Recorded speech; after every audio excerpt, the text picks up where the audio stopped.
Hi guys, welcome to the vlog. Once again, advice for today's ang ating Diyos Amang buhay, ang ating healer. Kung ikaw man ay bigo sa pag-ibig, may malubhang karamdaman, maraming alalahanin, agam-agam sa iyong isipan at sa puso, naguguluhan, maraming problema, sinlaking ng dagat, halos ikamatay mo na yung problema mo.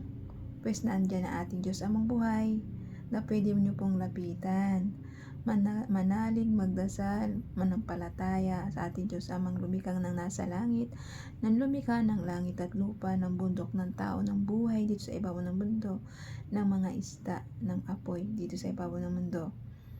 Lagi siya po ang ating healer. Kahit may malubha ka pang karamdaman o malapit ka ng mamatay, magdasal ka lang po dahil wala pong imposible sa ating Diyos Ama. Kaya niya po binibigay lahat ng mga trial sa atin. Kaya niya po binibigay yung mga ganyang karamdaman kasi para lumapit ka sa Kanya. Nakakalimot ka na kasi. Nakakalimot ka na sa ating Diyos Ama. Magdasal ka, lumapit ka po sa Kanya. Kaya Kanya po binibigyan ng sakit kasi para maalala mo siya na lumapit ka sa Kanya. Hindi porket may sakit ka, may malubhakang sakit, saka ka lang lalapit. Pwede bang kahit wala tayong sakit, lumapit magdasal tayo sa Kanya? Pwede po yun, di ba? Bakit po ginagawa nating komplikado yung buhay natin? Nandun na tayo sa bingit ng kamatayan, saka tayo lalapit sa Kanya. Pwede namang hindi, di ba? Habang malakas ka pa, habang wala ka pang sakit, bakit hindi tayo lumapit at manalangit at magdasal parati at sambay ng ating Diyos Amang nasa langit na buhay? Habang malakas ka pa, patatagin mo at manalangin ka parati na bigyan Kanya ng kalakasan, makapaghanap buhay dito sa ibabaw ng mundo para makatulong tayo sa kapwa at sa ating Diyos Ama. Kasi pag ginagawa natin mga bagay na ganito, nananalangin tayo at wala tayong sakit, nananalangin at nananalig tayo, napagyan niya tayo ng kalakasan para magampanan natin yung mga ating kampanin dito sa ibabaw ng mundo.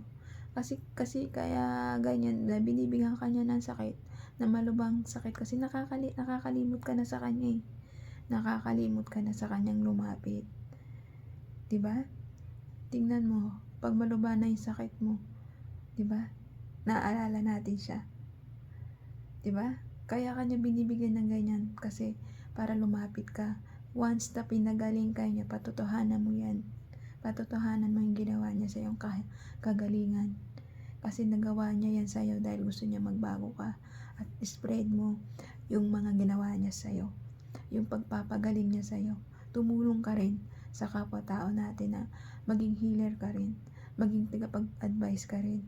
At maging preach ka rin na para sa Kanya. Na masa ngayon kasi sa mundong ito, marami na ngayong mga masasamang tao na kailangan nating i-preach, advice yan, na hindi tama yung mga ginagawa nilang maling gawa, na dapat puro kabutihang gawa lang ang ating gagawin dito sa ibabaw ng mundo. Kaya hanggang dito lang aking advice.